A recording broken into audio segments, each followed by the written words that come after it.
Dear community members, partners, and ocean lovers, greetings. I'm Amanda Terry, Community Lead for ACTAI Global, and I'm delighted to welcome you to the first worldwide gathering of Mission Blue, the United Nations Development Program's Accelerator Labs, and ACTAI Global, to bring together our entrepreneurial community with experts and practitioners in the field to share learnings from on the ground, and hopefully today to create dialogue and solutions to preserve and restore the health of our oceans. Thank you for all of those who have reached out in the past week and want to connect and be involved as a mentor for this initiative. We've gotten a great response from the ACTAI community, including folks who run ocean accelerators, sustainability funds, and many of our startup founders who are part of our community. And we will definitely be reaching out with next steps after the webinar. We are honored today to have Dr. Sylvia Earle, President and Chairman of Mission Blue, which has set up more than 100 hope spots for marine conservation globally. She's also a National Geographic Explorer in Residence and was named Time Magazine's first Hero for the Planet. We also have Bill Tye, legendary kiteboarding venture capitalist who's been funding companies since 1991, including as Zoom's first committed backer and the catalytic seed for Canva, Treasure Data, and Wish.com. He's also chairman of ACTAI Global, which is our community of athletes, conservationists, technologists, artists, and innovators who bring our collective social and financial capital together to promote economic empowerment via entrepreneurship and ocean conservation. We also have Achim Steiner, who is the Administrator for the UNDP, which is the UN's development agency and operational arm. Over his career spanning nearly 3 decades, he has helped numerous governments support sustainable development, climate resilience, and international cooperation. He was also formerly head of the UN Environmental Program. And my co-host today is JD DeCruz, who is the Special Advisor of Strategic Planning and Innovation for the UNDP. He's been leading a team of professionals working to advance the UN 2030 Vision Agenda, both in the US and in Southeast Asia. And he'll be introducing and talking a bit about the UNDP Accelerator Labs. Our agenda today is as follows. We'll start off with a word from Bill Tye on global innovation for conservation. And he'll talk a little bit about what the ACTAI community has been doing with Mission Blue. We'll give an intro to the UNDP Accelerator Labs. That will be from JD DeCruz. And then you'll have the option to break into 2 different concurrent sessions. And you'll actually go to the breakout room session and choose either room 1 or room 2. And in room 1, we'll have a talk about the plastics life cycle, which will be from Ehsan Gul and Javaria Masood from the Pakistan Accelerator Lab. And your moderator will be Achim Steiner. In room 2, we'll have Innovation for Conservation. The presentation will be by Nicola Simpson from the Barbados Accelerator Lab, and your moderator will be Dr. Sylvia Earle. Then we'll all regroup, and Sylvia and Achim will discuss their sessions, and we'll encourage audience participation there. So we'd love for you to have your cameras on and share knowledge, what you're working on, and just discuss some of the solutions that were presented. In order to talk, instead of raising your hand, we'd like you to just use the chat, and then we can call on you, make sure your camera's on and you're unmuted. And then finally, Bill will close with a call to action for all of us. So without further ado, let me introduce Bill. Hey, everybody. I think most of you know me, but I just want to put a lot of what's happening today in context. As I think about where we are today around this gathering, all I can say is that life is sort of a series of magic moments.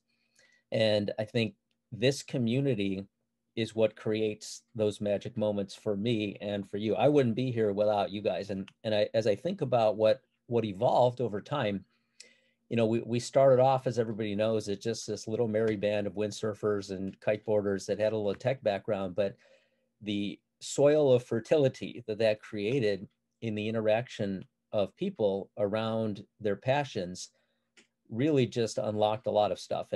And from a commercial perspective, it's been really incredible to see companies like Zoom. I'm proud and honored that all of you are using this here, but Zoom really got all of its early customers from our community communicating with each other.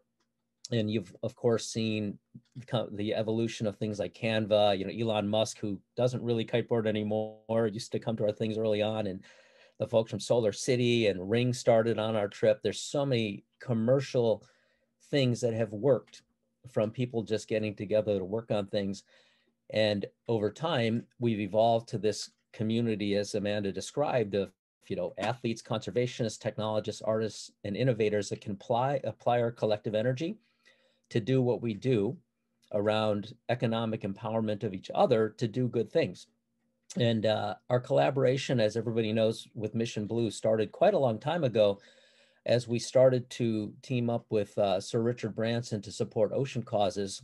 And we threw some fundraisers for Mission Blue and Ocean Elders and other organizations that Sylvia has been affiliated with, that led to practical application.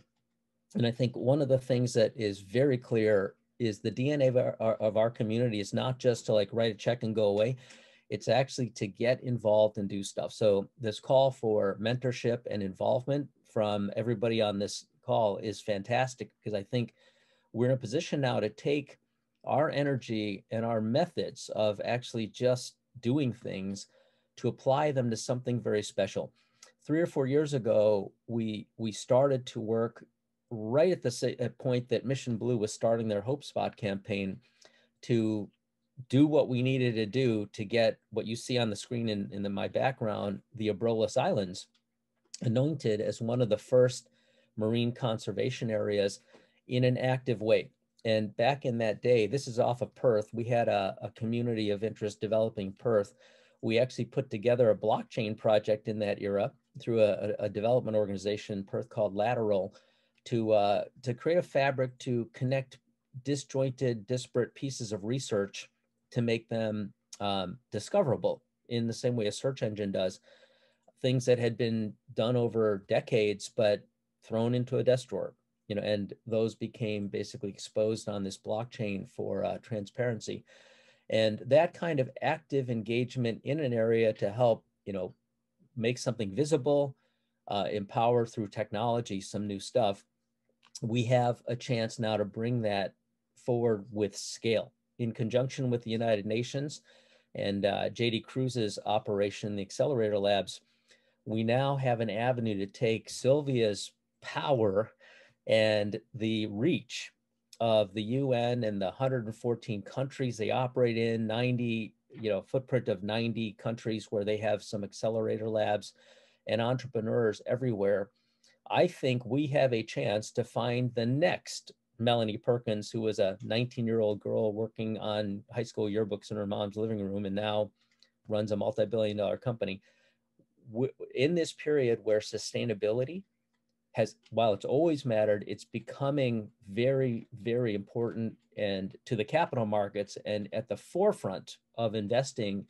And you see it in things like, the market cap of Beyond Meat or Tesla. We have a chance now, I think, to take our methods, our practices, our network to empower people around the world to do good things where commercialism is aligned with environmentalism. And that's kind of what the world wants. And I think we have the network and the skills to do it. So I'm so glad everybody is in this first inaugural meeting to help us kind of kick this off. And what I hope to see flow out of this is little rivulets of projects and involvement where, it's all about experimentation. I can't count the number of companies that I've helped get off the ground. You see the successes like Zoom, but they all start with a couple people in a conversation trying to get something done. And if the forces of nature intend for those projects to get traction, they will. And so we just have to get these things off the ground and support them. So thank you all for being here. And I'm really excited to see this getting started. Amanda, you want to take over here? Yep, and thanks, Bill, for the intro. And I want to hand it over to JD DeCruz to talk a little bit about the UNDP Accelerator Labs and what they've been working on, so some of the ACTAI community can get educated on all the wonderful work they're doing. Awesome. Thanks, Amanda. Thanks, Bill. And hello, everyone. It's really great to be here with all of you today. This conversation has been quite a while in the making, built on a both a set of conversations and effectively a friendship that's developed amongst the ACTAI core team and our group, which came out of a recognition of a shared purpose. So I work at the UN Development Program, which, as Amanda said, is the sustainable development arm of the UN system. And we work on the ground in 170 countries and territories around the world, trying to help countries and communities develop in a more sustainable way. Achim, who's going to be moderating one of the sessions and speaking afterwards, leads UNDP. And under his leadership over the last 3-4 years, we spent a lot of time thinking about how we can build solutions to the problems of sustainability at a scale that's needed to deal with the challenges in the world today. And one of the things we recognized was that we needed mechanisms to find the innovations that people are creating on the ground every day, all around the world, and to be able to share and scale those in order to be able to solve problems at the scale at which the world needs it. So Achim tasked us about 1.5 years ago, I think it was, to create and set up a network of what we call Accelerator Labs. And these are teams of people like Ehsan and Javeria and Nicola, who are on the call today, who sit at the core of our country operations in 90 of our offices now, covering 117 countries. And their role is to work in their local networks, their local ecosystems, to find, source, test, share, and scale the myriad innovations that people are creating every day to solve the problems that we see in the world. In this conversation, in the 2 breakout groups that we're going to have in just a moment, we're going to look at some of the solutions that are being identified and scaled, looking at a set of 2 different problems that we see, challenges we see as being quite critical. One is around the issue of plastics. As we set the labs up, we got a very strong signal from the ground that many people around the world are recognizing that the creation, generation, processing, use of plastics and how that impacts waste management, how that impacts marine pollution was a major problem that we all needed to tackle. And in many places around the world, including with our team in Pakistan, we were starting to find interesting solutions that people on the ground were coming up with that we want to tap into, learn from, and scale. Similarly, many of our teams working in coastal and island communities like our Barbados lab and our lab in the Pacific are finding other issues and challenges around the marine systems of the world that we need to work on. And Nicola and the team are going to be talking a little bit about the work they've been doing out of Barbados in this area. The power of this, though, is recognizing that there are millions and millions of innovations people are creating on the ground around the world right now. The challenge we face is how do we scale those innovations to a level that will really make a difference in the world? And that's where we believe a connection between what we do and what networks like yours do could be potentially so powerful. I know from the conversations with Bill and many of you that what you tend to do is to want to go out there and find the smart ideas that you can support, nurture, and help scale. And as Bill said, our belief is there are innovations out there that our network are finding that could potentially also be the kind of things that scale up to being truly world-beating challenges. And we hope that in this conversation between all of you and your experience and your resources and our teams on the ground, we can start finding these connection points we can work on together. So that's where we hope to begin this conversation today, and I'm really excited to see where it goes. Without further ado, I think I'll hand back over to Amanda. And as she said, we're going to go into 2 separate discussions right now on just 2 dimensions of this. Really excited to hear from our teams about the work they're doing on the ground. And then we'll come back into a plenary for a conversation between Sylvia and Achim, which I think will be a lot of fun for all of us to listen into. So Amanda, thank you very much. Back over to you and looking forward to the conversation now. Okay, great. And as you can see, there are 2 breakout rooms. The first one is on the plastic life cycles. Again, that's going to be our Pakistan Accelerator Lab. And then the room 2 is going to be Innovation for Conservation, which is going to be our Barbados Accelerator Lab. And you should be able to, down below, see, I'm just trying to see where the breakout rooms, an option to be able to, here you go. You should be able to join a breakout room and either choose room 1 or room 2. It might take a minute or so, and then you will be transported into your room with your speakers and moderators. So hang tight and go down to the bottom of your screen, and where you see breakout room, choose either room 1 or room 2. Good morning, good evening, good afternoon to everyone, whoever is joining from different corners of the world. I'm Ehsan. I'm from Innovation Accelerator Lab, Pakistan, joined by my colleague Javeria Masood. I'll be presenting the different parts of the presentation, and Javeria would be joining in the Q&A section. Thank you.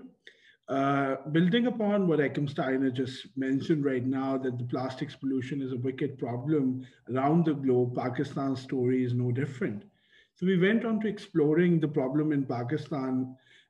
We realized that yes, the circularity nature of the plastics management in the country is missing. Hence, we need to rethink the economic models, the industrial consumer behavior, as well as rethink and reshift the policies while exploring how we will go ahead and finance this particular portfolio by not taking that linear approach by just financing one of activities like waste management system and not engaging into other parts of the levers of change specifically required for reaching the larger goal of circular systems of plastics management in the country. And we also realize that we can't do it alone. So hence we need to engage private sector and other non-traditional partners such as academia, the research community out there, but architects, sustainability enthusiasts, designers, startup communities. So a lot more happening than just engaging one part of the ecosystem. So while we were doing a strategic narrative for this particular portfolio, we went on to doing exploration around the country. This particular picture is from Rahim Yar Khan City while we were there for exploring the problem alongside with our partner Unilever.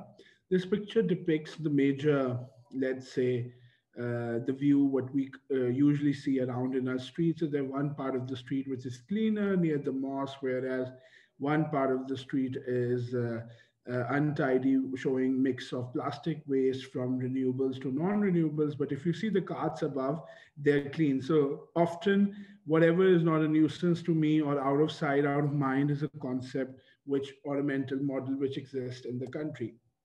We went on to also talking to the key stakeholders such as the let's say the households, the garbage pickers, the lawyers, the policymakers, even the community members. And all majorly we heard was that municipality failures is a key aspect. Probably not all blame needs to be put on plastics being bad, right? For instance, when we talk to a milk vendor, he was saying that how on earth can he sell meat or his milk products or dairy products based on using these alternatives which are available, which are cloth based. So we have to really rethink the alternative structure of plastics as well in the country. And we have, fortunately or unfortunately, a very robust informal garbage picker system, which has its multitude of issues, but we haven't really mainstreamed the informal garbage picking system into the formal system. Hence, a lot of disjointed and disconnected system within a larger system exists. So these are a few of the glimpses. As you can see, one of my colleagues is talking to one of the guy with this white turban is a recycler who owns a facility where they segregate the plastic waste based on color, type, and all.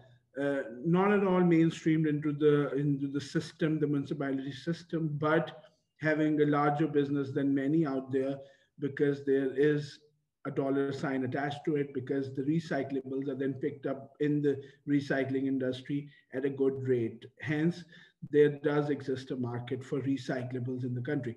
On the lower hand, you can see some furniture pieces. They're made out of plastic lumber. So that's majorly recyclable material turned into, upcycled into such material. So when we saw these avenues and we saw that there are these the surge of local solutions out there, we went on to engaging the community through like sustainability enthusiasts, architects, designers. We brought them in a maker space, gave them the waste kindly sourced from Unilever as well as their local community, and we asked them to think of different solutions. We created a solar powered a converter of plastics into LPG, liquefied petroleum gas. We were able to also use insulation materials to help reduce the heat escape from urban designs. So a lot of those different kind of ideas came through, and we were able to stir a wave within the local ecosystem that there is a house which is listening to their ideas. But alongside with mapping the local solutions and giving these, let's say, seeds of incubation to such ideas, we also went on to understanding the system to its root. For instance, in Rahimia Khan, which is our, let's say, the target geographic location for this particular, let's say, the portfolio itself, because of Unilever's house being there, we mapped the current state picture of that system. We went on to mapping the future state, how would it look, but then made a gap analysis that what are the major gaps existing, and then putting the right personas and people around it, which helped us understand whose role is what needs to be done by the district government, what needs to be done by the private sector itself, who needs to be blamed for what. Or often we see that a lot of, let's say, burden has been shifted towards the consumer end. How do we reduce that?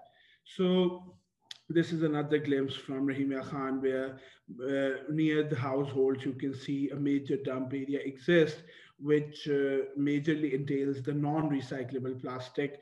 By then, I just wanted to point out this, that we do not have a very, let's say, sophisticated system existing for recycling, but we have a chaotic, disturbed, yet very synchronized system out there. Wherever there is a dollar sign attached to any plastic material, if not within a 1 kilometer radius or 10 kilometer radius, it will be eventually picked up. So you will not find major recyclables in the landfills or water bodies, but non-recyclables are existing more. This is just a reminder that the problem of plastics is much bigger than what we anticipated to be in the country.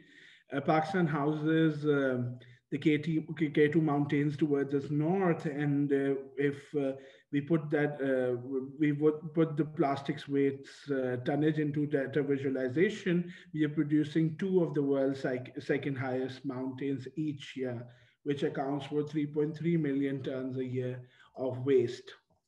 So when we kind of accounted for the waste quantum, we also looked at the system. It is a very wicked, complex, everyday changing, mutating kind of a problem. So we had to bring on some partners. Very grateful to Ministry of Climate Change to be part of this, as this is a priority agenda for the government, alongside with our private sector partner Unilever and some academia partners, one such as Lum's University. We went on to exploring the problem. We have produced an intelligence report on the plastic pollution-free city of Rahimia Khan as well, which entailed majorly our learnings from the systems work we have done. But do we just stop there? How do we align this larger political agenda of reimagining our relationship with plastics in Pakistan to a portfolio of experiments, interventions, efforts by the local ecosystem, as well as us helping think and explore the spaces of the unobvious?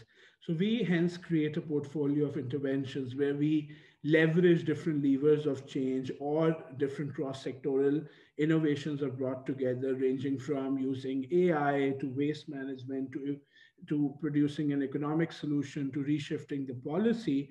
While we do not say that everything is sprouting from, let's say, scratch, but we build upon. Some might be incremental innovations, or actually bringing, let's say, acting as a connective tissue and helping bring a synergy to few of the solutions existing out there. Few might be completely experimental in nature, where we are understanding, would it work or would it not work? For instance, plastics to fuel, heat recovery, maybe those are end of pipe solutions, but do we really need them in our mix, right?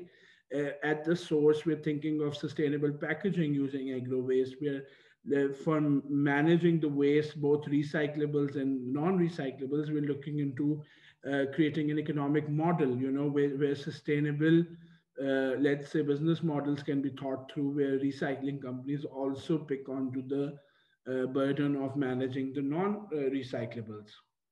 These are a few of the examples, as I just said, that bioplates are being made using wheat waste. We are using plastics to gas conversion as one of a tool to manage non-recyclable waste, as well as we're partnering with Coca-Cola to make a patch out of plastics waste in the capital city of Islamabad. So there are multiple interventions which are happening. What I wanted you guys to take away, key takeaway from this presentation is this yellow box, a system which doesn't exist. The blue cycle here you see does disjointedly, is porous, has its issues, but does exist, right?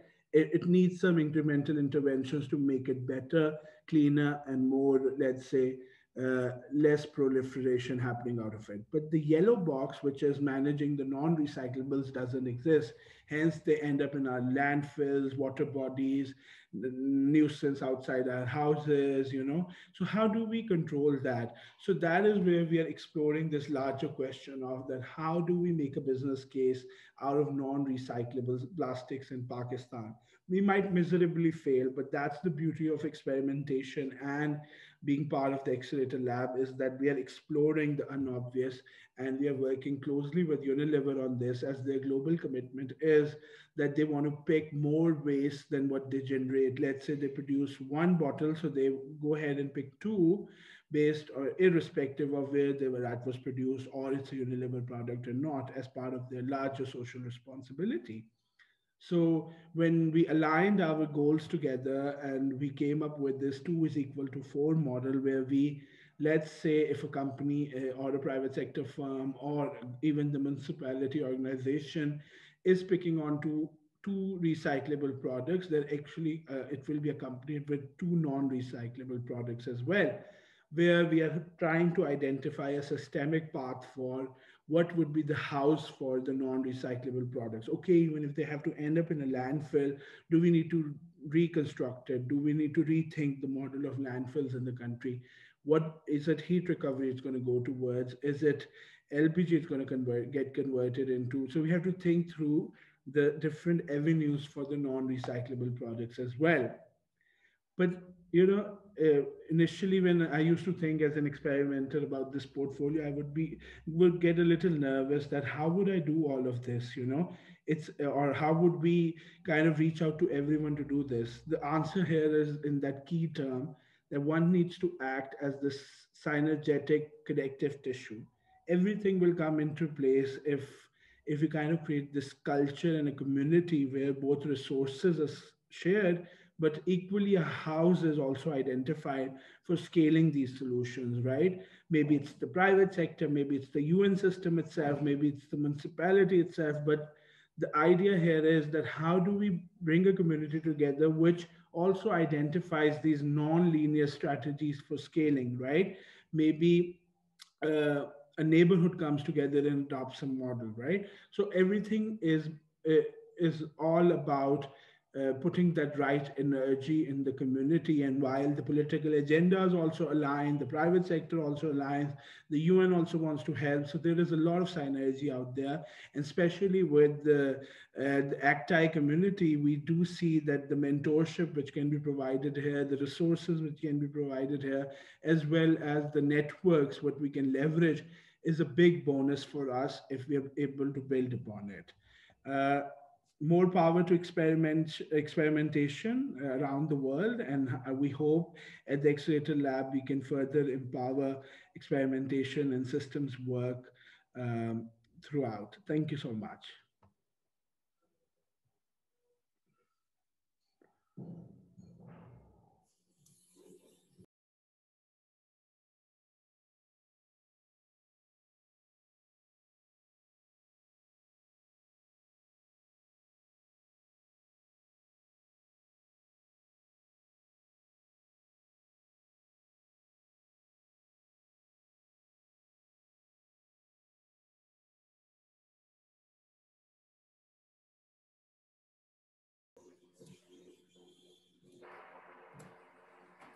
Hello from Barbados and the Eastern Caribbean.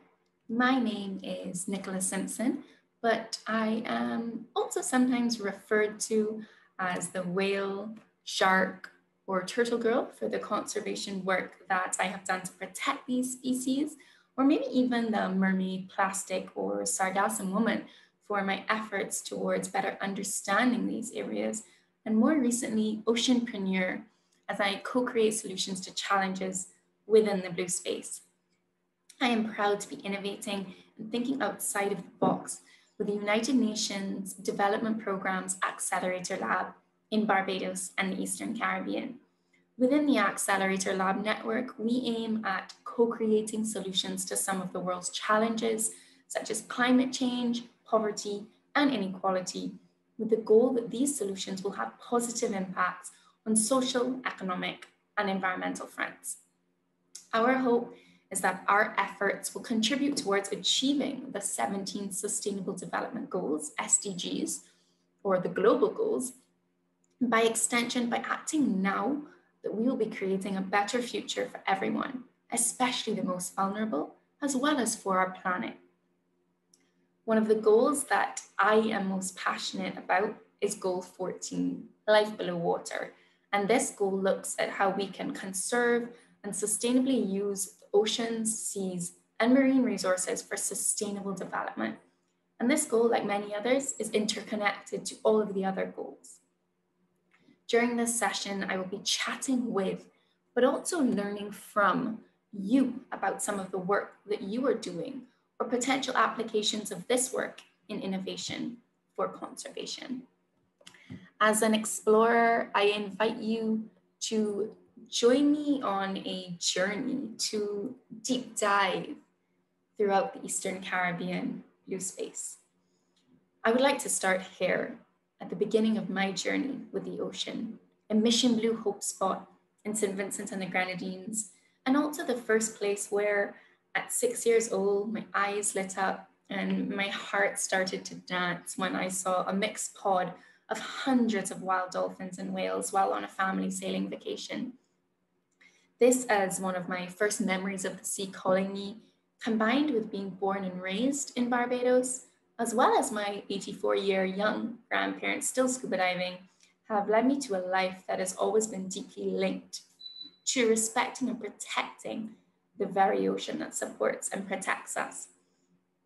However, between then and now, in just over 2 decades, I have noticed drastic changes such as less fish, less sharks, and more pollution, more plastic.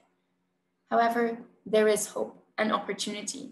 And during this session, I plan to touch on how we can look to innovation, such as the use of emerging technology for coral reef mapping to further inform a network of marine protected or marine managed areas, as well as an opportunity for virtual tourism and in general, just further education and awareness to ignite public support for conservation and restoration. However, before we really dive in, I wish to first hear from you. Have you ever heard of the term blue economy before? If yes, what one word would you use to describe the blue economy? Please feel free to pop it in the chat.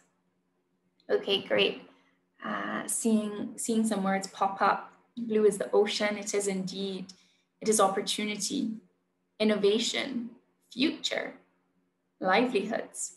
This is all part of the blue economy. So these are all very, very good ones. The blue economy is not necessarily a new concept, but maybe a new term and can mean different things for different people. For me, the blue means hope, opportunity, health and healing, peace. It is also where I feel most inspired to act, to be a voice for the ocean. For some of my Caribbean colleagues, friends, and community innovators, this is what the blue economy means to them. For Dr. Cox, a researcher, it means balance. For Travis, a youth advocate, it means recreation. For Selwyn, an entrepreneur, it means possibilities. And for 11-year-old Maria, climate change advocate and activist, the word she chose was priceless. And her description was, it is so useful to everyone that it is hard to put a price on it. this really got me thinking, will we ever be able to truly determine the true value of our ocean? Some of these words are representative of what the blue means to the people of the Eastern Caribbean. The ocean is our life. Without the ocean, there is no life. We rely on it for everything. It has and continues to play an integral role in our daily lifestyle. We have a culture deeply rooted in the ocean. And it's important, whether that is for food, enjoying a morning swim, looking to the ocean for healing and spiritual properties, for recreation such as beach tennis, for diving, jobs in tourism, inspiration for creativity and art. But it also provides much of the oxygen that we breathe. As you are breathing right now, thank the ocean. It helps to regulate the climate, and it's a large carbon sink for absorbing carbon dioxide from fossil fuel production. And for us in the Eastern Caribbean region, it also provides much needed coastal protection. These are just some of the ways in which our ocean, the blue heart of our planet, is important to you, to me, to us, to our countries, and to the world. Unfortunately, the ocean is suffering from many challenges and threats, such as pollution, overfishing, and climate change. These are images from the 2017 Atlantic hurricane season. And these aren't just images for some, these are reality for many, and will forever be etched in the minds and hearts of the people of the Caribbean. As you can see here, this was some of the devastation left by Hurricane Maria in Dominica in a very active and intense hurricane season, where people are still rebuilding, similarly to the British Virgin Islands, to Barbados.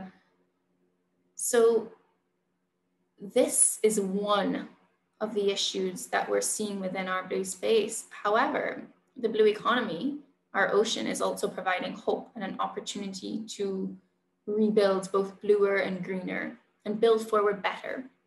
As small island developing states, SIDS, or what some of us are now referring to as large or big ocean states due to our significantly larger marine space than land space, these threats are real. We are on the front lines of the climate crisis, but also on the front lines of climate solutions. The blue economy looks to emerging areas for climate resilience, job creation, and sustainable livelihoods, especially under the current COVID context.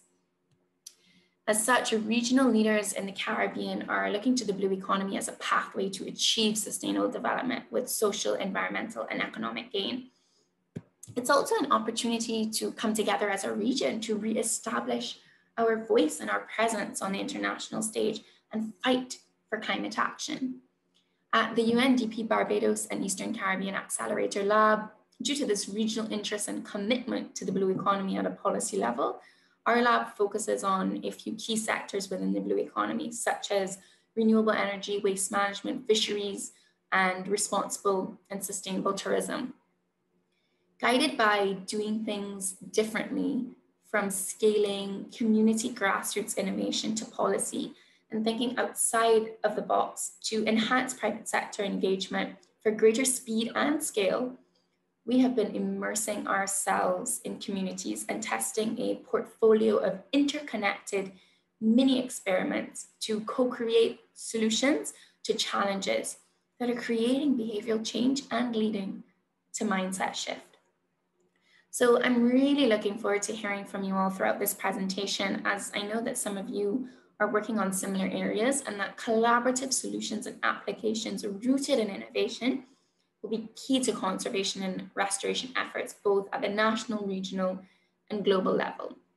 Over the next few minutes, I will be focusing on how we can use innovation for conservation using the example of the Blue Bot pilot experiment in Barbados.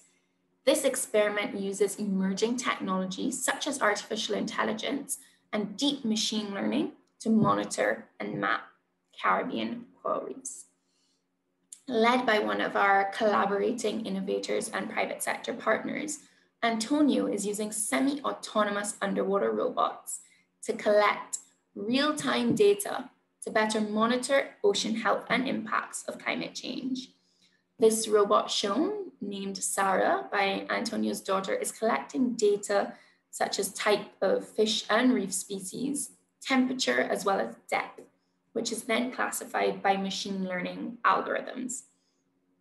During an average deploy and retrieve cycle of 90 minutes, Sarah can collect 5 high-resolution images per second for a total of 27,000 images in one cycle of 90 minutes. So that's 27,000 images in 90 minutes. That's a lot of data. She can also cover a 50-meter straight line in 180 seconds and can dive to 9.5 meters in 10 seconds, which can greatly assist surveys done by human divers, which do not have this capability. So by using machine learning models and remote surveying, these bots can monitor coral reef ecosystems down to 200 feet and can categorize capture data faster and more accurately. And thus this is making a difference in the way that we collect data and in the way that government can use it to inform decision-making and scientific research for conservation efforts. In combination with traditional reef health survey techniques, this technology is allowing us to update the existing reef health index more frequently and to make comparisons to baselines of 50 and 100 years ago of healthier reefs where there were more fish and more sharks, unfortunately, of which close to 90% have now been lost in the Caribbean. By using technologies such as this to assess the status of coral reefs and to more efficiently and frequently monitor them, we can better compare to what was so that we know what should be and what we are trying to achieve in our conservation and restoration efforts. Furthermore, in a data poor region, the value of this public data is an asset to both public and private sector, and these practical and concrete applications are helping government to collect data on the important parrotfish reef-associated species, for example, to assess storm damage and vessel damage in real time. We are very excited about this initiative as it has a strong case for innovators, entrepreneurs, and startups such as yourselves in the ACTAI community and in others to collaborate to scale up, down, and deep.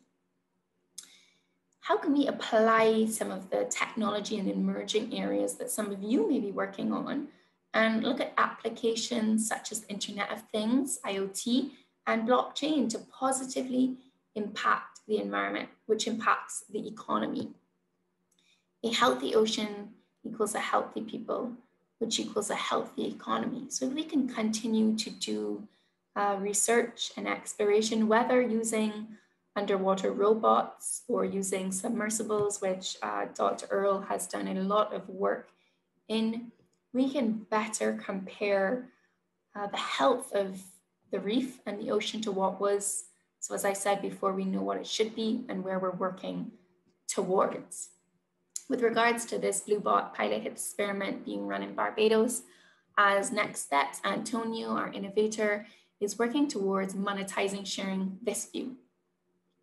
Would you join us to experience parts of the Caribbean through virtual tourism, for example? Come on a personalized live dive with Blue Bot as we transport you to journey over the reefs on the sunken shipwrecks in Carlisle Bay, Barbados. Let us share the story of what lies beneath with you. As we are living in a digital era and as UNDP expands our digital transformation work, this experiment aligns well to present a unique opportunity through storytelling to inspire, educate, and engage while igniting public support for conservation and restoration, even from afar. You can be sitting on your computer in your apartment or office in New York, and you can be diving with Sarah and I in Barbados. For those that cannot or do not wish to travel as a result of COVID, this could be for you. However, for those that can and wish to travel safely, adhering to all protocols, in addition to making use of virtual tourism, we are also looking to reimagine our traditional tourism sector and the Blue New Normal. Unfortunately, on average, 15 to 20% of our GDP was lost as a result of tourism closures due to COVID-19 in the Eastern Caribbean in just a few months. So new ways of thinking and doing are needed to support micro, small, and medium-sized MSMEs, enterprises, and the informal sector to stay afloat, which will also help our country and region to stay afloat. In an effort to make tourism more sustainable and responsible, one of these ongoing lab experiments is Blue Seal, which is an initiative of Blue Digital. And Blue Seal is a verification badge in collaboration with Oceanic Global, awarded to industry partners such as hotels, restaurants, and food trucks for purchasing local, reducing single-use plastic, implementing more effective waste management and water efficiency practices, as well as for those establishments that are located on the coast, the use of sea turtle friendly practices such as red lighting, for example. But can tourism really be sustainable? Can we use those two words next to each other in the same sentence? I would love to just check in with you all on that and hear your thoughts by popping them in the chat. Okay, I hadn't even finished and we're getting some great conversation. This is great because these can form some of the points that we can touch on in our interactive discussion session later. This is definitely a topic of conversation, but an emerging trend that is becoming very clear in the Eastern Caribbean and globally is that travelers are requesting locations that place sustainability and conservation and restoration at their core and at the forefront of what they do. Those people that can travel, they wish to learn more, for example, about the plastic ban being led by the Ministry of Maritime Affairs and Blue Economy in Barbados. They want to know what alternatives exist to single-use plastic, where they can get them. They wish to buy local produce. They wish to support conservation efforts, such as supporting the Barbados Sea Turtle Project or Folkestone Marine Reserve. So Barbados, the government of Barbados introduced the Barbados Welcome Stamp, and I have been following a few of the groups on social where individuals are trying to find out more about Barbados before they move here. Or once here, they want to know, where can I buy local fruit and veg? Where can I buy local fish? So these are facts that this is what travelers are requesting. And I'm seeing in the chat, people want to know more about this. So basically, the government of Barbados has recently made it easier to work remotely from Paradise through the 12-month Barbados Welcome Stamp. So, if you are planning a trip in the next year or even beyond, I welcome you to Barbados and to choose one of the Blue Seal verified partners that are supporting conservation efforts. I also wish to share this brief testimonial from Miriam, one of our Blue Seal partners, who is leading the way in sustainability efforts in Barbados. Eco Lifestyle and Lodge caters to the environmentally conscious traveler who cares about our locally and sustainably sourced plant-based menu items, efforts to reduce single-use plastic and to be more water efficient. Recognized by international organization Green Globe and more recently by the local Blue Seal badge, we believe that our deep interest and passion for protecting the environment forms a key part of our story and translates into consistent bookings, even under a COVID context. We are seeing that as more travelers become comfortable to explore again, that they are requesting and choosing responsible and sustainable operations. So again, this is just another testimonial to show that this is what people are asking, and how can we use the tourist population to support conservation efforts within our countries.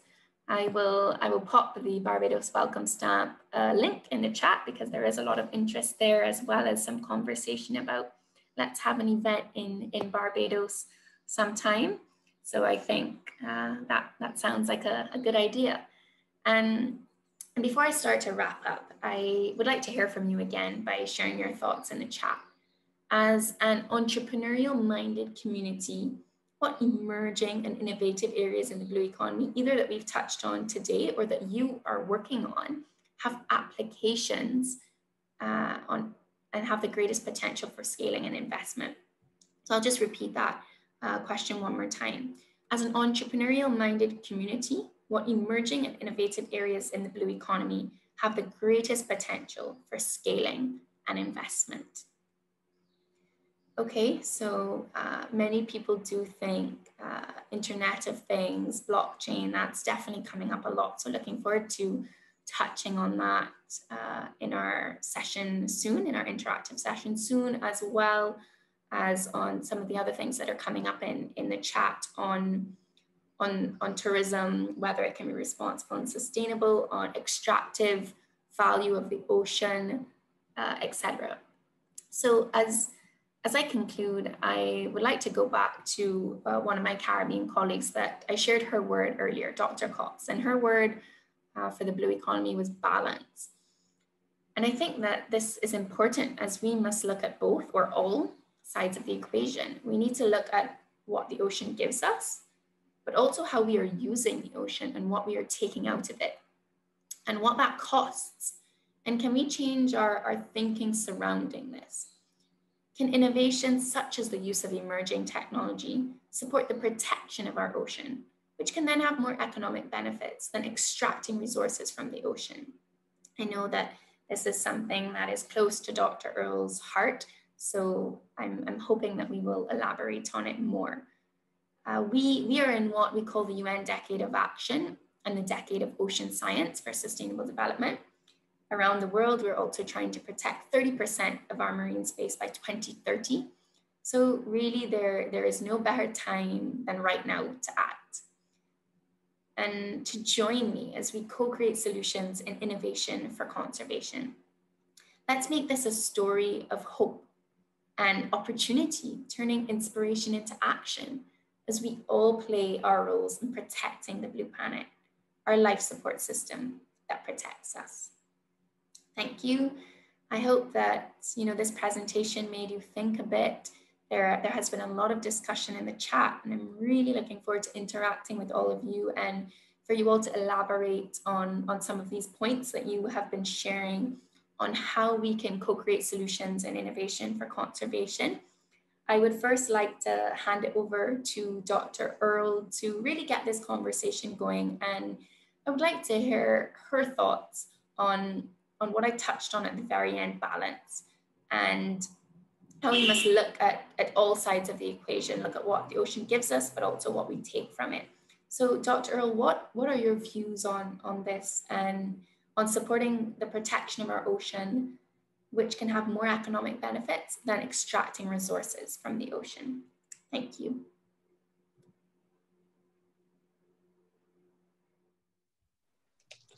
Welcome back, everyone. I don't know what it was like in the other breakout group, but we were yanked back in here unceremoniously just as we were starting to get into an interesting discussion. So, Bill, if the ethos of ACTAI is to leave them wanting more, you certainly did well on that one. Yeah, it's always the case. That is always the case. I think we could have, I feel like we were just starting the discussion and people, were bubbling up with ideas and wanting to share things. And then, we got the 5-minute warning. So we'll blame Craig since he runs the breakout rooms. But yeah, yes. I think I'm sorry. We could have been on for hours. I think it's a good beginning. It was super interesting hearing Nicola talk, as she kind of opened with, in the chat, what's your idea of the blue economy? And people kind of talked about potential, precious life, sustainability.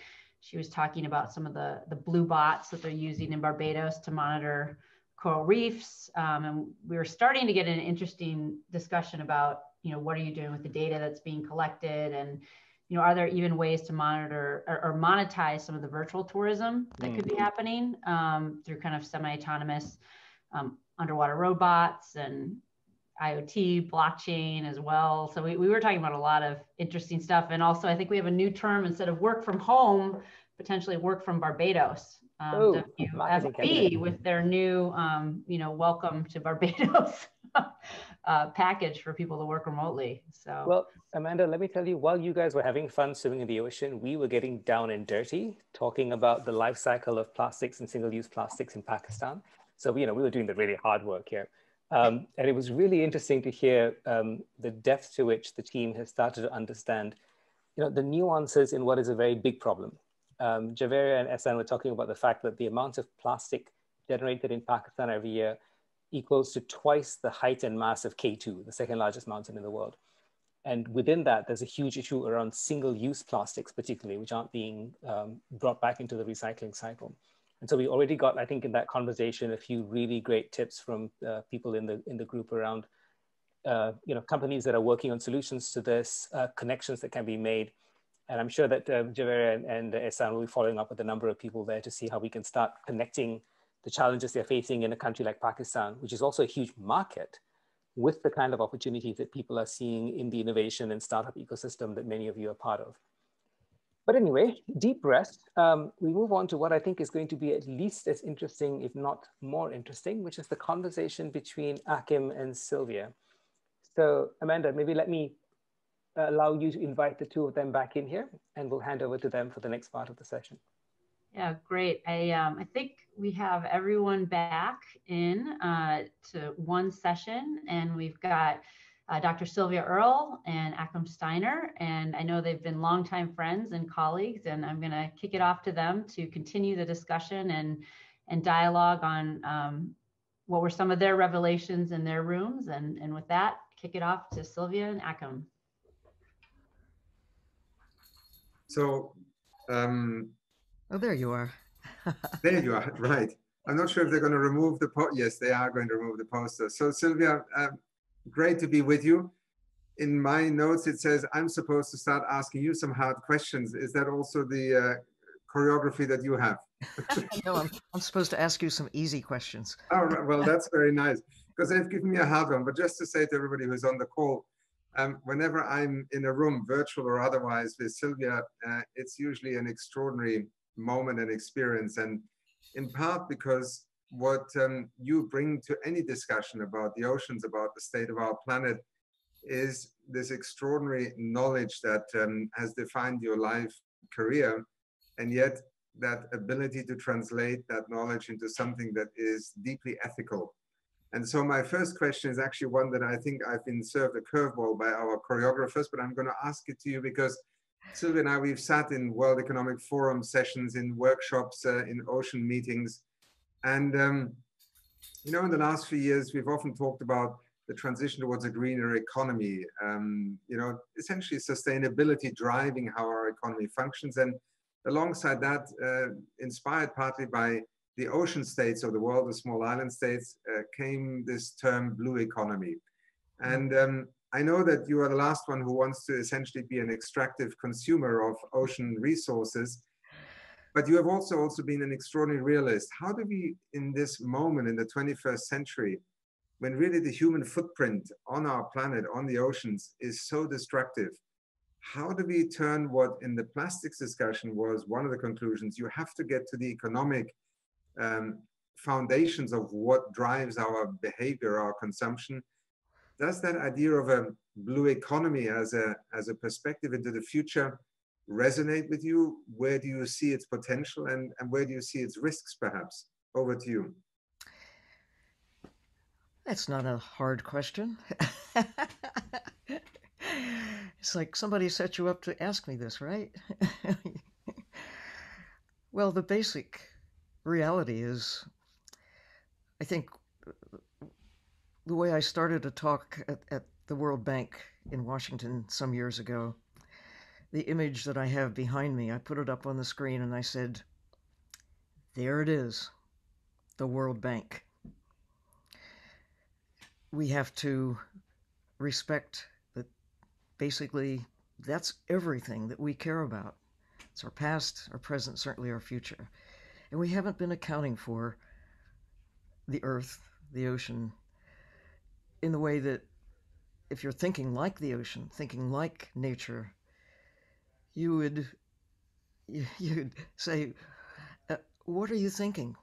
You only account for whales when they're dead, pounds of meat, barrels of oil. You only look at a tuna as something to take out of the ocean and as a product.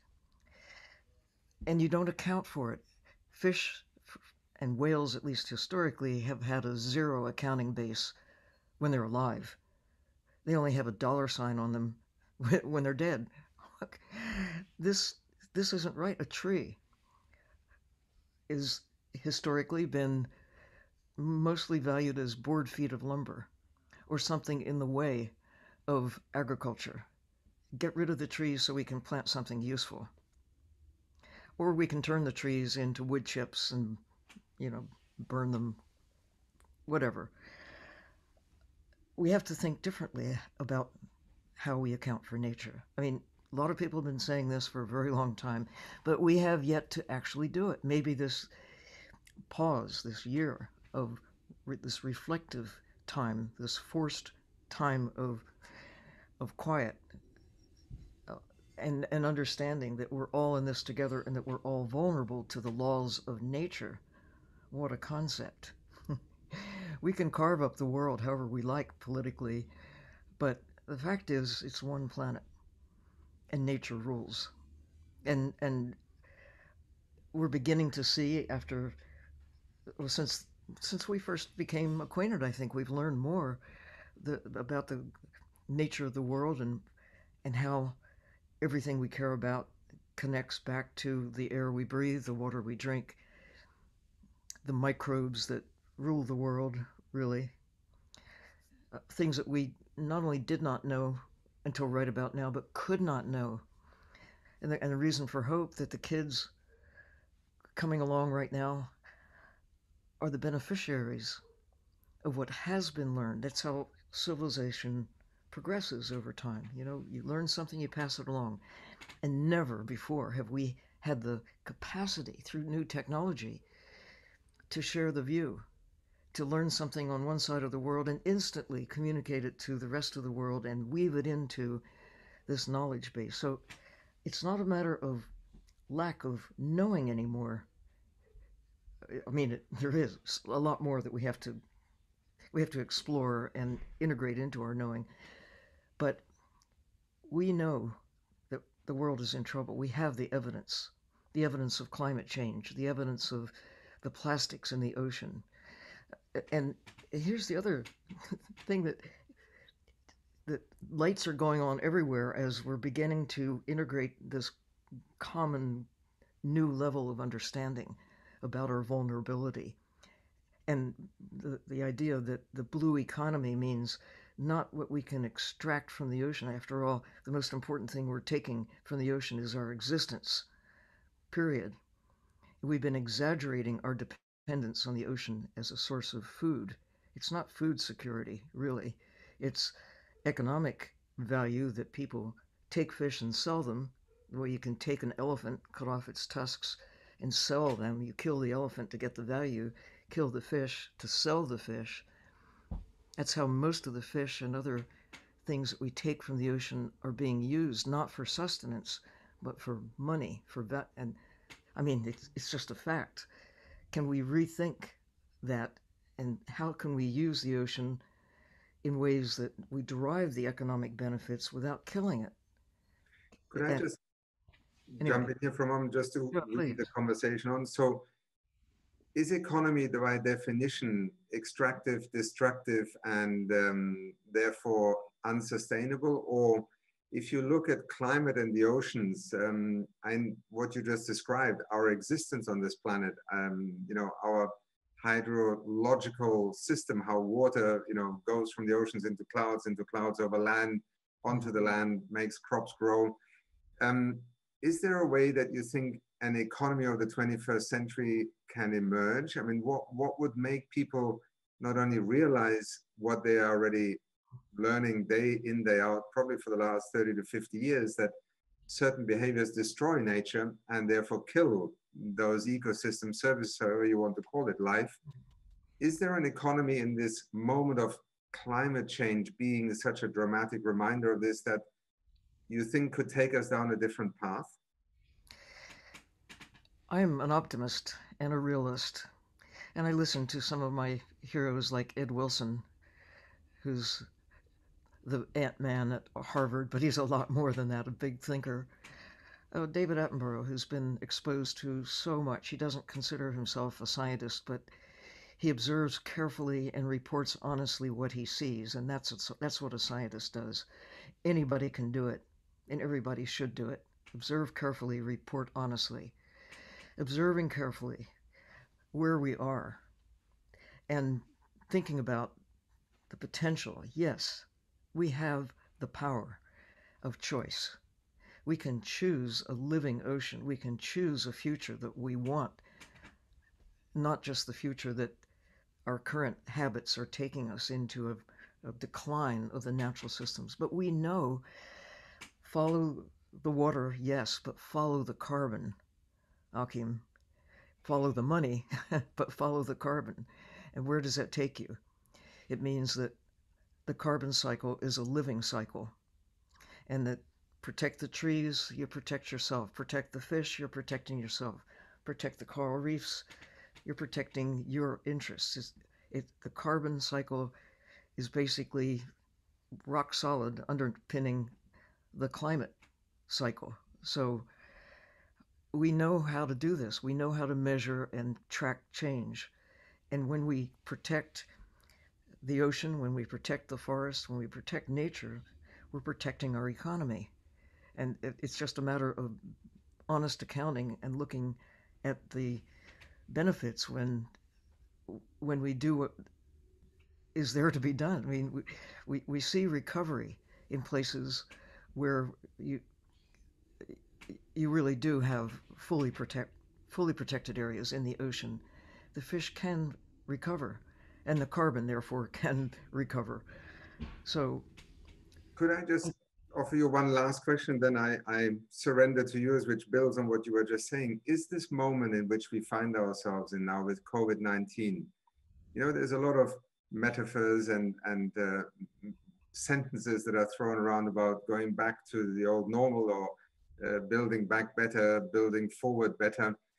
If you, with all that you have seen over the years, is this one of those generational moments? And what would make people come out of this nightmare that we are living through collectively and individually, literally in every corner of the world, with something that would put us on a different trajectory? Because all that you describe has on many topics and on many occasions not proven enough to change this destructive law of gravity that economics so often brings into daily decisions. COVID-19, is it a generational moment, and what might make it that for the thousands of decisions, millions of decisions that you or I or anybody else, an investor or a trader, will take tomorrow? One would hope that this is like the 2x4, striking us on the head. Wake up, wake up. We are vulnerable, and we're all in this together. And it's going to take all of us working together toward the common goal of protecting the planet that keeps us alive. We are vulnerable. I mean, Earth is a miracle in a universe of great hostility. I mean, it's tempting to think, oh, let's just pop off to Mars and set up housekeeping there. But we know better, really, not for 6 million, 7 million, 10 million people to go to Mars. I mean, come on, get real. So we've got to make peace with our own life support system, with Earth, with nature. And that is beginning to emerge. And blue economy, green economy, it is the pathway to do that with proper accounting for nature. Right.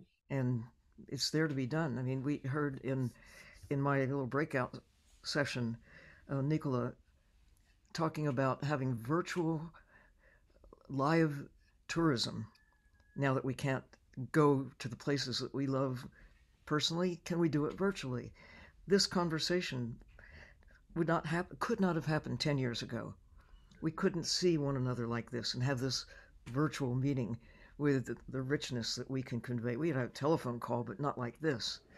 So can we monetize that in a non-destructive way, use the natural systems, celebrate life on Earth, and gather data, contribute knowledge, explore, and in almost in one package, solve a number of different challenges.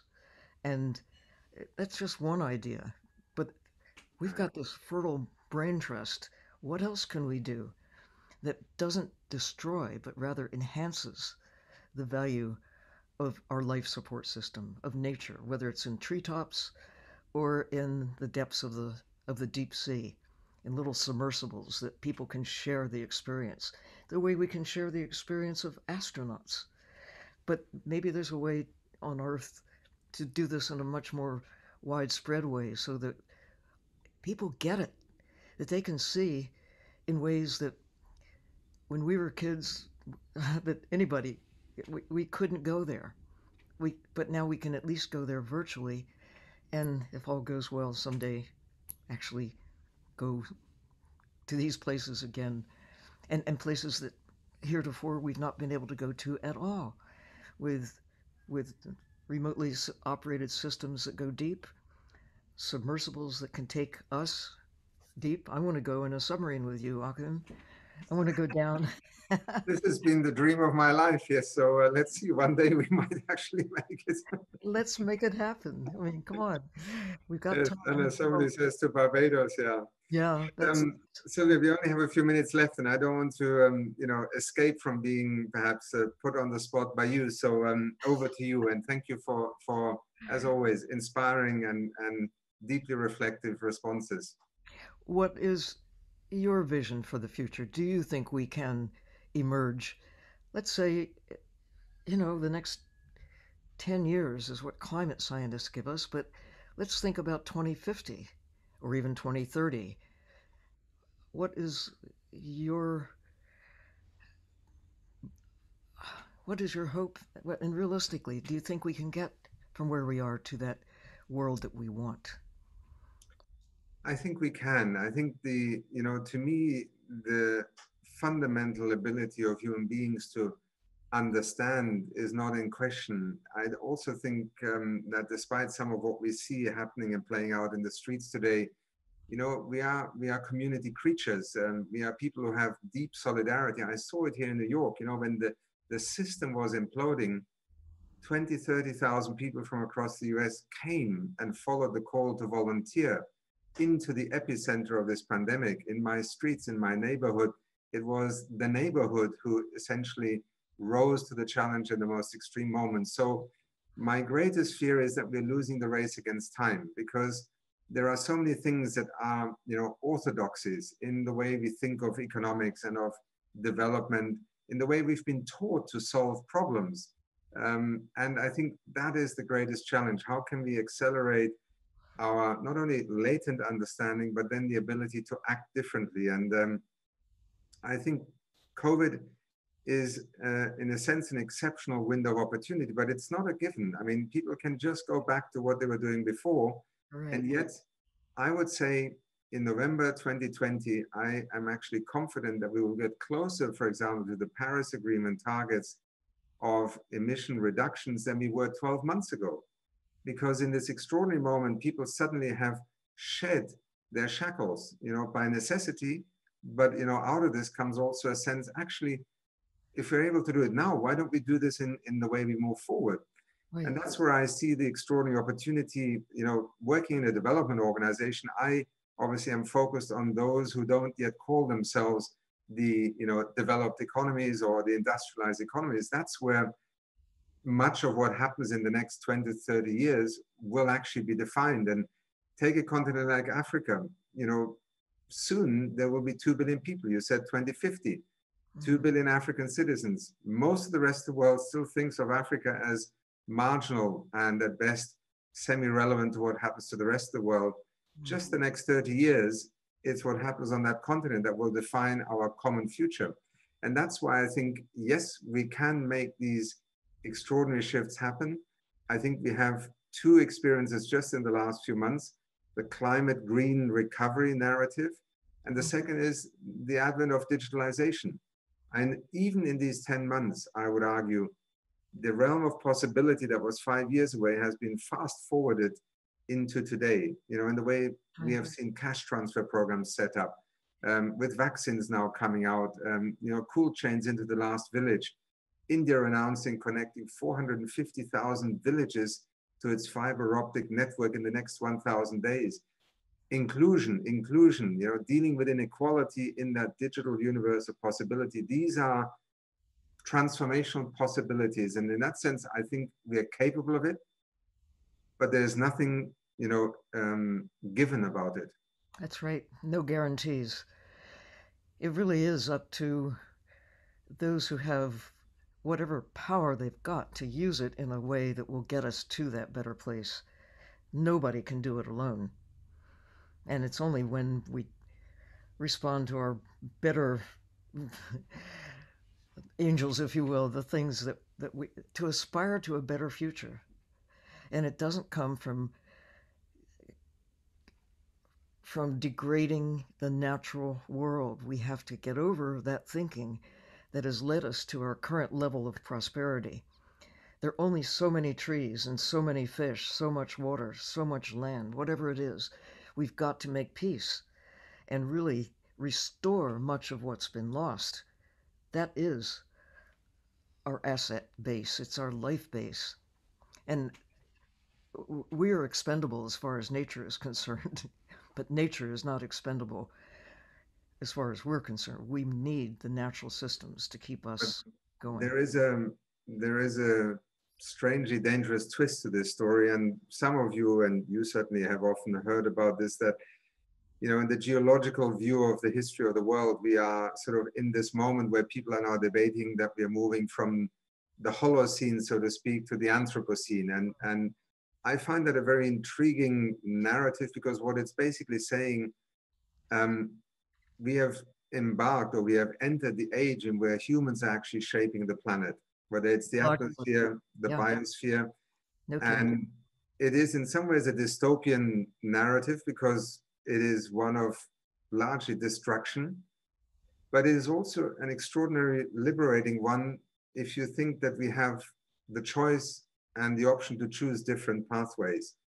And since we're going to run out of time at the moment, I just want to also share with you and all of you who are on the call, UNDP has been sort of the symbolic institution of talking about human development. Initially, environment, nature didn't even feature in it. Then sustainable development emerged, and it became a sort of a corrective to otherwise very human-focused decision-making. Everything was about human well-being, and it remains that. But this year, the Human Development Report, which is UNDP's single most important sort of report card on the state of the world, will try for the first time to link the Human Development Index, that was essentially measuring income and education and health, to also planet and nature's state, because it has become inextricably linked to human well-being.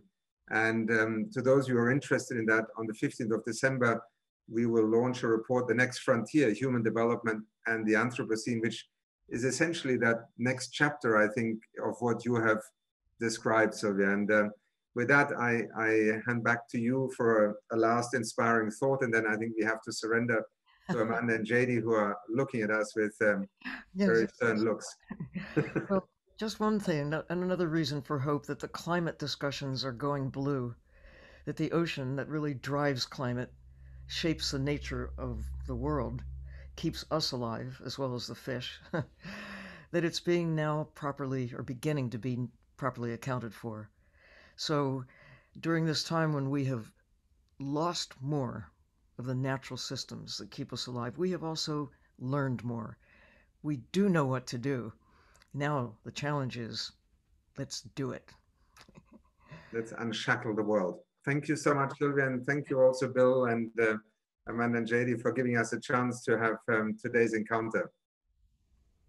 Well, thank you so much. We really appreciate your time and insights, and it was a wonderful discussion. So thank you. We appreciate your time. I want to kick it over to JD quickly, because we were going to talk a little bit about the UNDP has launched Ocean Innovation Challenge last year. So I think folks on this webinar would probably like to hear a little bit about it, if there's ways that they can currently get involved, or is there going to be a next class that they can submit their proposals for.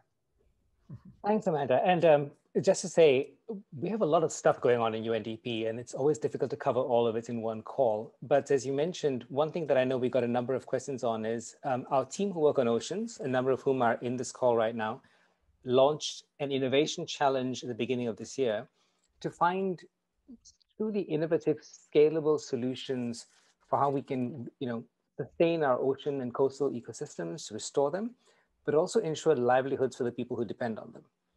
Because as a development organization, one of the things that we're very conscious of is that there are lots of people in coastal communities around the world whose livelihoods are inextricably dependent on the oceans.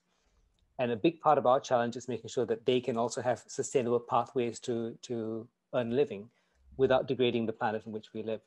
So the challenge was launched earlier this year. We got 600 odd proposals in, and we're finalizing a list of 12 winners now for this round. Each winner will get a grant of somewhere between $200,000 and $250,000 to advance the ideas that they've developed. We are committed to doing another round after this, so watch this space. And certainly when that goes out, we'll be very happy with our teams to share with all of you more information on that and how you can get involved. And also, if there are opportunities for you to become part of that as mentors and supporters of the program, I'm sure our team would really welcome that.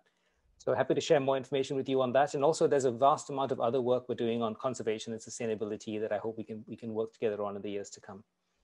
So with that note, huge thanks to all of you.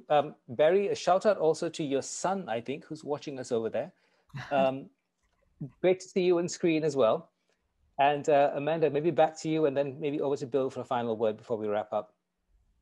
Okay, great. Well, thank you everyone for joining today. This is just the beginning of the discussion. We've saved the chat. We have a Google Doc of people raise their hands who want to get involved. So there will be a lot of next steps and follow up, but we appreciate your time. And we very much appreciate the time of everyone, the panelists and speakers today. And I kick it off to Bill to give our final closing and call to action. Thanks, Amanda. Thank you so much, Sylvia and Achim and JD. I get, all I can say is this is how it starts.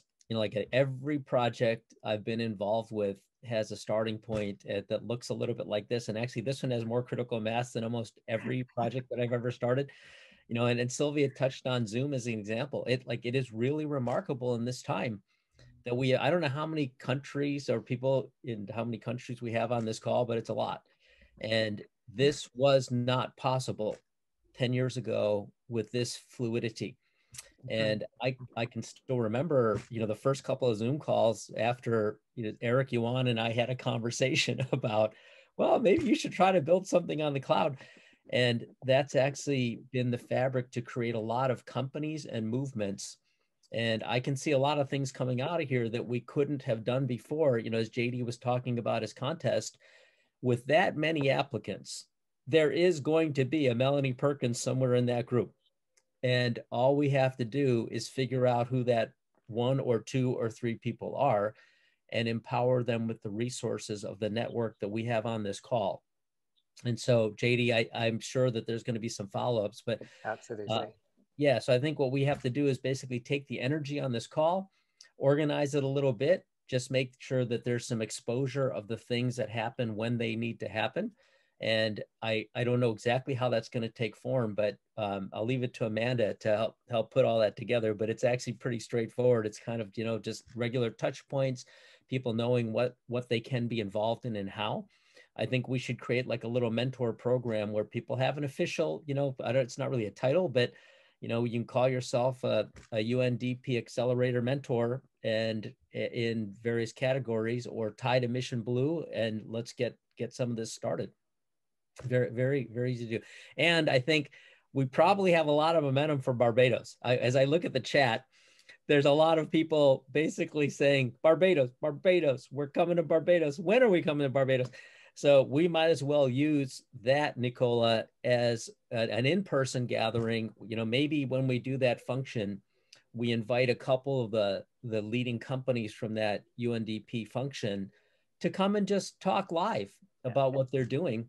And let's organize something with the Prime Minister and some really fun, interesting people that could help promote that movement and company. But lots of ways to do it, and we're starting now. So thank you, everybody. Absolutely. And I welcome all of you to Barbados. Yes, unfortunately, Achim is very busy, and so as his dutiful servant, I'll volunteer to go on his behalf. JD, that is not true. That is not true. I'm the first one to join you, but with JD and the others. Bye-bye. Thank you so much, Achim. I know you have to drop off to go on to another call, but thank you also to everyone on this call. Bill, huge shout out to you and your team for pulling this together. I mean, it's been a real privilege for us to be able to talk to this network, this community, to feel the sense of shared purpose here. And as you said, somewhere in our networks, there's going to be lots of those billion-dollar ideas that we can work on together and build out.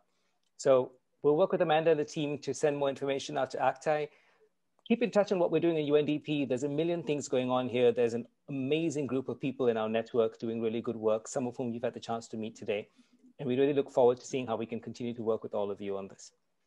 Bill, Amanda, team, Sylvia, as always, such an honor and a privilege to listen to you. Thank you so much, all of you, for a really amazing hour and a half. Take care, everyone. Thanks a lot.